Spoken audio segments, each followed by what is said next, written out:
سلام علیکم، وقتتون بخیر باشه. امیدوارم حالتون خوب باشه. با هم قرار داستان خانم ماه شهری رو بشنویم که شفاشو میاد از حرم امام رضا از آقا جانمون میگیره و داستان رو واسمون روایت کرده. با هم بشنویم ببینیم و امیدوارم لذت ببریم. تا آخر همراه من باشین که داستان جالب و جذاب از شفا گرفتن این خانم هستش. اول نحوه شفا گرفتنش رو میگه، بعد شروع میکنه به اینی که حالا چطوری از این بیماریش با خبر میشه و چطوری متوجه میشن و چی میشه که میان مشهد. بنده خدا توی حرم بوده، این قسمت شفاشو داره توضیح میده، اون چیزی که متوجه شده رو میگه. یه صدای زنگی ساعت مانند، صدای ناقوس مانندی میشنوم و حدود 11 بار این صدا کشدار منو بیدار میکنه و بعد از بیدار شدن میبینم که صدای ساعت حرم هستش. 1 2 3 4 5 تا 11 تا داره صدا میده. بعد میگه آره پس من متوجه شدم، بیدار بودم و واضح شنیدم و این صدا زمانی که بیدار بودم هستش. و میگه اون زمانی که تشنه بوده که صدای زنگ رو میشنوه، میگه اونجا تشنه بودم و خیلی دلم آب میخواست که به خاطر آوردم که یه آقای نورانی با چهره پر از نور سمت اومد و یه از سمت سقاخونه یه پیاله آب تو دستش بود و به من تعارف کرد و من پیاله رو ازش گرفتم و چهرهش رو هرچی دقیق شدم متوجه نشدم که چهرهشون چه شکلیه، فقط نور رو دیدم توی اون صورت. و بعد از اینه که آب از اون مرد میگیره، مردی که سراسر نور بوده، یه نفس همه آب میخوره و تشکر میکنه و اون مرد با لبخندی ترک میکنه اونجا رو. و بعد از اینه که اونجا میره، این بنده خدا تمام وجودش رو سرما میگیره و از فرط سرما از خواب بیدار میشه و متوجه یه صدایی میشه، متوجه میشه که ساعت حرم داره زنگ میخوره و 11 بار میشماره و یه صدای ذکرگونه و دعاگونه هم به گوشش میومده. تمام توجهش به سمت صدا جلب میکنه، میبینه که همسرشه واسطاده و داره با اشک و با گریه داره دعا میخونه. بعد ازش میپرسه هنوز بیداری؟ اونم با چشمای خیس و گریان لحظه مکس میکنه. بنده خدا شوهرش میگه آره تو چطور؟ بعد خانمش میگه که آره یه خواب عجیب دیدم. میگه چه خوابی دیدی؟ میگه خواب دیدم تشنه بودم و طلب آب کردم. مردی که صورتش نور بود سمتم آمد و پیاله آب از من گرفت، به من داد و من ازش گرفتم و آب خوردم و سیراب شدم و انگار که آب شفا رو نوشیدم. و این بنده خدا همسرش حسابی خوشحال میشه و بعد با یه حالت زاری و التماس با شکوهی که تو چشماش معلوم بودش شروع میکنه به آروم آروم گریه کردن و نگاهش از این بنده خدا میگیره از خانومش هم که متوجه این موضوع میشه سریع صورت شمار میکنه که شوهرش راحت بشه و چون تو این سالا واقعا زیاد اذیتی کشیدن و اذیت شدن، میذاره شوهرش راحت خودش رو خالی کنه. بعد شوهرش بعد از اینی که اشکاشو پاک میکنه بهش میگه بلند شو باید وضو بگیریم و نماز بخونیم، انشالله که عنایت خدا به تو نازل شده و بعد سجده شکرم بکنیم. و این بنده خودم بلند میشه و وضو میگیره و میان نماز میخونن و اینجوری اول داستانمون تموم میشه و میاد اینجا در مورد اینه که چجوری کی متوجه شدن بیماره و چی بیماری داشته اینا رو توضیح میده. میگه سال 82 بود که یه احساس ضعف و سستی تو بدنم داشتم. بلند میشن میرن دکتر کلی ازشون آزمایش میگیره و آزمایش انجام میدن و اینا. بعدی که نتایج آزمایش رو به دکتر نشون میدن، دکترم چند دقیقه لحظاتی رو آروم و بی صدا برگاه رو فقط نگاه میکنه و بعد با یه حالت حیرونه به سمت این خانم میاد و میچرخه و میگه باید بستری بشید. البته نه اینجا، چون هیچ امکاناتی اینجا برای بیماری شما نیست. شاید برین برای تشخیص و معالجه باید برین اهواز، چون اینجا امکاناتی کمه. بنده خدا هم تو دلش یه درد و بدبختی حس میکنه و گلوش یه عقده و یه بغضی رو میگیره. اونو قرص میده، از دکتر میپرسه، میگه دکتر مگه بیماری من چیه که باید برم اهواز، اینجا نمیتونی درمانش کنی؟ بعد اون دکترم با نگاه محزونی که داشته و یه جوری ناامیدانه بهش میگه هنوز مشخص نیست خانم، باید آزمایش و بررسی بیشتر بشه. بعد قلمشو برمیداره و شروع میکنه نامه نوشتن برای بیمارستان گلستان اهواز. بنده خدا اون شب واقعا میگه تا صبح خوابم نبرد، اینقدری که افکار مشوش و افکار مغشوش رو درم برهمی داشتم. فقط گریه میکرده بنده خدا و از شدت دردم میسوخته. بعد که هوا روشن میشه با شوهرش بلند میشن میرن بیمارستان اهواز و اونجا کلی هم اونجا ازش آزمایش میگیرن و دوباره میگه باید بستری بشین و اونجا بستری میشن. و بعد شوهرش که میاد یه نگاه گرفته و ملولی داشته، ازش میپرسه میگه چی شده؟ یه جواب درستایی بهش نمیده بنده خدا رو. خستگی رو بهونه میاره و این خسته هم هیچ چیز خاصی نیست، حالا از راه دور اومدیم خسته، کلی کار انجام دادیم. جوابشو نمیده و چند روزی تو اون بیمارستان میمونن. بعد چون هیچ اتفاقی نمیفته برای تغییر بیمارستان، زمانی که بیمارستانش رو تغییر میدن، این خانم زمانی که شوهرش داشته با دکتر تو خلوت و خودشون داشتن صحبت میکردن، متوجه بیماریش میشه که یه اسم منحوس سرطان رو میشنوه و از دونستن این موضوع واقعا نگران و ناراحت میشه و خودشو نمیبازه، خاطر که میدونسته اگر به بازه خود ترس بدتر از بیماریه. 2 سال با این درد دست و پنجه نرم میکنه بنده خدا. 2 سالی که براش مثل یه قرن گذاشته بوده. چنان پیر و شکسته میشه که و نحیف میشه که دیگه خودشو تو آینه نمیتونه بشناسه. بعد یه خودش میگه مرگ چهره کریشو بهم نشون دادش و اونجا بودش که دیگه تصمیم میگیره به شوهرش میگه مرد پاشو بیا بریم مشهد، تنها کسی که میتونه به دادمون برسه امام رضایه. این بنده خدا هم بلند میشن، بارابندی رو میبندن و راهی مشهد میشن. بعد اینجا داره از حال هوای تو مسیر داره میگه که حالا چه مسیر سراسر امیدی بوده، چجوری داشتن میومدن و با خودش فکر میکرده، میگفته او این همه آدم دارن میرن مشهد، این همه آدم توی حرمن، همه به دنبال شفا، همه به دنبال حاجت. آیا حاجت منم روا میشه؟ هم امیدوار میشه هم ناامید. به خودش میگه این همه آدم، این همه آدمی که واقعا توقع دارن که بیان اینجا شفاشون رو بگیرن، توقع دارن که اینجا بیان حاجتشون رو بگیرن. معلوم نیستش که حالا میریم توکل بر خدا. و میاد اینجا و بعد پیش امام رضا پشت پنجره فولاد. امام رضا ما به جز تو کسی رو نداریم که بتونیم ازش بخوایم که واسطه بین ما و خدا باشه. اومدیم درگاهت پشت همین پنجره فولاد. بعد شروع میکنه به همینجا به گریه کردن و زاری کردن و به خواب میره. حالا اینه که شوهرش کجا بوده، چون این داستان احتمالا مال چندین سال قبل بوده، چون سال 82 که بنده خدا مریض میشه تا 84 سال 84 اینجا شکل و شمایل الان رو نداشت. مردم اینجا دخیل میبستن، مردم اینجا میومدن کنار پنجره فولاد و این بنده خدا اینجا میشینه و استراحت میکنه و گریه میکنه و التماس میکنه و میگه یا امام رضا من جوونم و دوست ندارم که تو جوونی از بین برم، دوست ندارم، میخوام کلی آرزو دارم، میخوام جوونیمو زندگی کنم.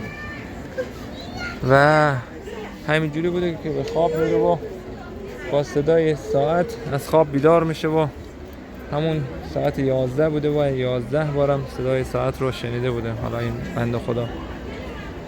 و اینجوری میشه که این بنده خدا شفا میگیره و الحمدلله از شر بیماری منحوس سرطان خلاص میشه و خدا رو شکر شفاش میگیره. انشالله که همه شما همتون حاجت روا باشین و هر حاجتی در دل دارین روا باشه به حق علی ابن موسی رضا. همراه من باشین چون اینجا خیلی دوست داریم پنجره فولاد رو یه دعایی میخونم و از اینجا با هم همراه بشیم به سمت ذریح. لایک و سابسکرایب یادتون نره عزیزان، لایک کنید، سابسکرایب کنید، واسه دوستانتون بفرستین، یه کامنت یا امام رضا هم بنویسید. یا امام رضا انشالله فرج آقا جانمون امام الزمان رو هممون ببینیم، درک کنیم هر چی سریعتر انشالله. اللهم عجل ولیک الفرج والعافیت و النصر. صدای ساعت هم اومد، ببینید در صدای ساعت میاد و این خانم هم چه صدایی شنیده بوده. یا امام رضا شفای مریضا انشالله، حاجتمندا، مشکل و کار و مسکن و ازدواج جوونامون حل بشه انشالله. انشالله هر کس هر حاجتی داره حاجت روا بشه. یا امام رضا خیلی ها دلشون بچه میخواد، خدا از خدا بخواین که بچهای سالم و صالح بشه.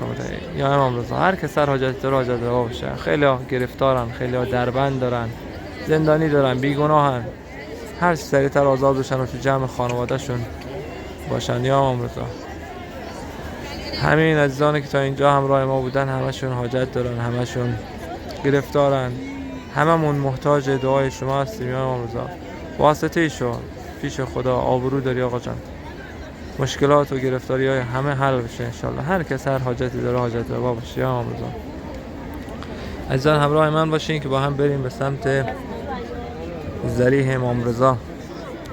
خب چون میدونم که دوست دارین سلام هم بدیم از پشت پنجره فولاد، سلام هم بدیم. السلام علیک یا علی ابن موسی رضا، السلام علیک یا امام هشتم یا قریب القربا یا معین از ضعفاء و الفقراء سلطان ابوالحسن یا علی ابن موسی رضا. السلام علیک یا شمس الشموس یا زامنه یا سامن الحجج یا امام رؤوف. السلام علیکم و رحمت الله و برکاته. همراه من باشین تا با هم بریم به سمت ذریح امام رضا از صحن جمهوری. امیدوارم که تا اینجای کار لذت برده باشین و ویدیوهای پلیلیست شفایافتگان و علما و عارفانی که واسهتون آماده کردم رو ببینید و لذت ببرید. برید ببینید تو پلیلیستا ویدیوهای خوبی گذاشتم واسهتون، ببینید و لذت ببرید. خیلی ها اومدن حرم و شفا گرفتن، خیلی ها گره از کارشون باز شده. ببینید این چیزایی که دارم میکنم همش از کتاب شفایافتگانه و خیلی از این شفایافته ها، خیلی از این حاجت رواها واقعا نگفتن، نیومدن بگن و ثبت نشده هیچ جا و خودمون میدونیم که منظوری که مثلا تو خانواده ما شفاشون رو گرفتن، میدونیم شفا گرفته، ولی خب تو کتابی نرفتیم ثبت کنیم. تو خانواده های شما هم همین چیزی هستش، تو حالا نزدیکان اقوام هستن کسانی که شفاشون از آقا جانمون امام رضا گرفتن و جای ثبت نشده واقعا.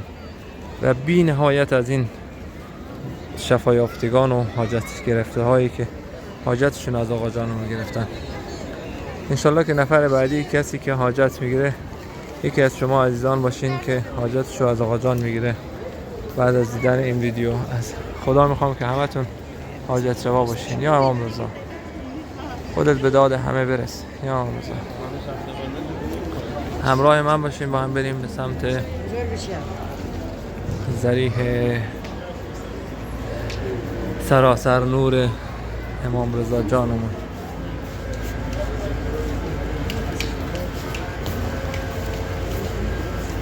اللهم عجل ولیک الفرج والعافیت و النصر.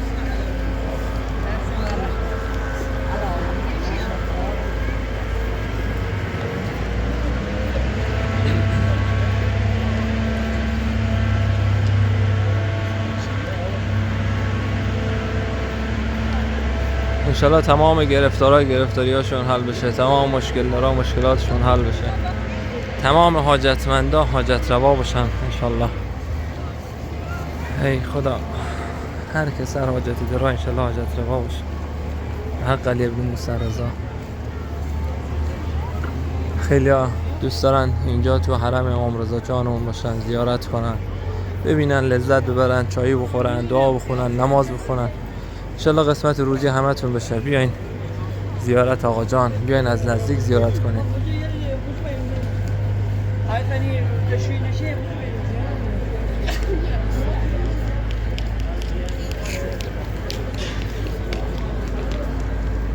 خدا حفظش کنه. خدا انشالله کسایی که بچه میخوان بچه‌های سالم و صالح بده انشالله. این هم صحن جمهوری هستش. همراه من باشین تا بریم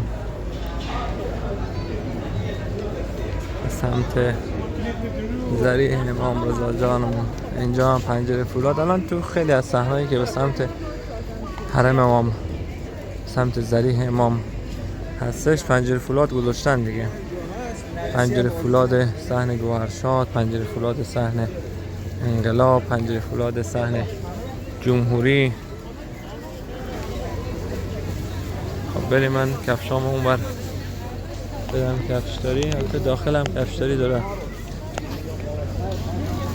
همراه من باشین، با هم بریم برای زیارت.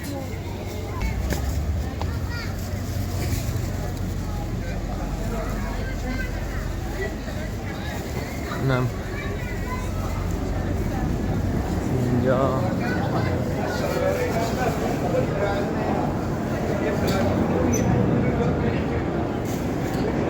رواق دارالولایه. سلام آقا. بیا همه رو بدیم. خب انشالله قسمت روزی همتون بشه انشالله زیارت.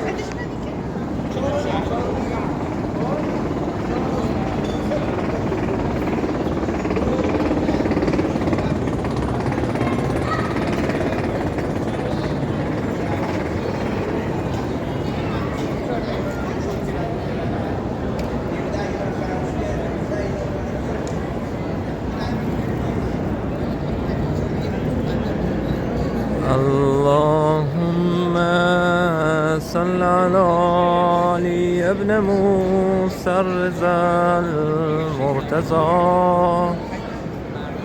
الإمام التقي النقي وحجتك على من فوق الأرض ومن تحت الثرى الصديق الشهيد صلاة كثيرة تامة زاكية متواصلة متواترة مترادفة كأفضل ما صليت على أحد من أوليائك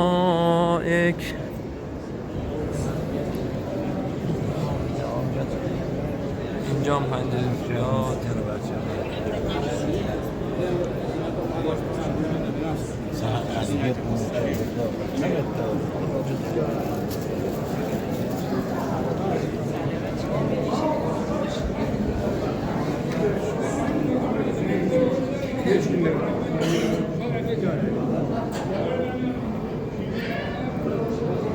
عزیزان لایک سابسکرایب یادتون نره تا اینجا همراه هم هستین. یا امام رضا هم کامنت کنید. انشالله همتون حاجت روا باشیم. هر قلیه رو مسرزا داریم میریم سمت ذریح آقا جانمون امام رضا. انشالله که همتون حاجت روا باشین. نایب زیاره همتون هستم. نایب زیاره همتون هستم. اینجا اجزان همه دارن دعا میکنن، دارن دعا میخونن، دارن قرآن میخونن، نماز میخونن. همه تو حال هوای خودشونن. اونورم دارن ترتمیز میکنن لوسترا رو.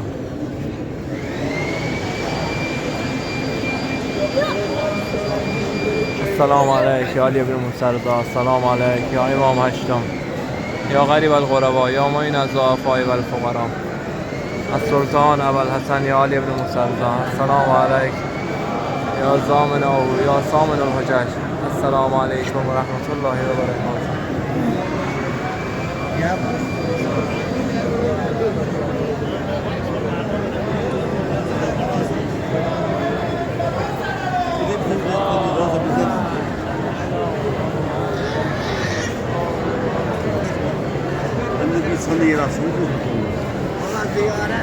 زیارت کن آقا زیارت کن برو عقب نیم از این برو از این برو به جور در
خب همتون هم که زیارت کردین، انشالله که زیارتاتون قبول بشه. ناگزیر همتون هستم، از طرف همتون زیارت کردم، انشالله که تمام عزیزانی که تو کامنت ها نوشتن همتون حاجت روا باشین. همه حاجتاتون رو به نظر دارم. اینجا آمدم زیارت. یا امروز خیلی تو پستای قبلی کامنت گذاشتن حاجت داشتن، انشالله همشون حاجت روا باشن. اینجا چون تعداد کامنت ها زیاد هست واقعا نمیشه خوند، ولی همه رو خاطرم هستش و مد نظر قرار گرفتم. من ناگزیر همتون بودم. امیدوارم که لذت برده باشین، امیدوارم که همتون حاجت روا باشین، در پناه خدا باشین. همه شما رو خدا بزرگ میسپارم و تا ویدیوی بعدی خدا نگهدار همتون باشه انشالله.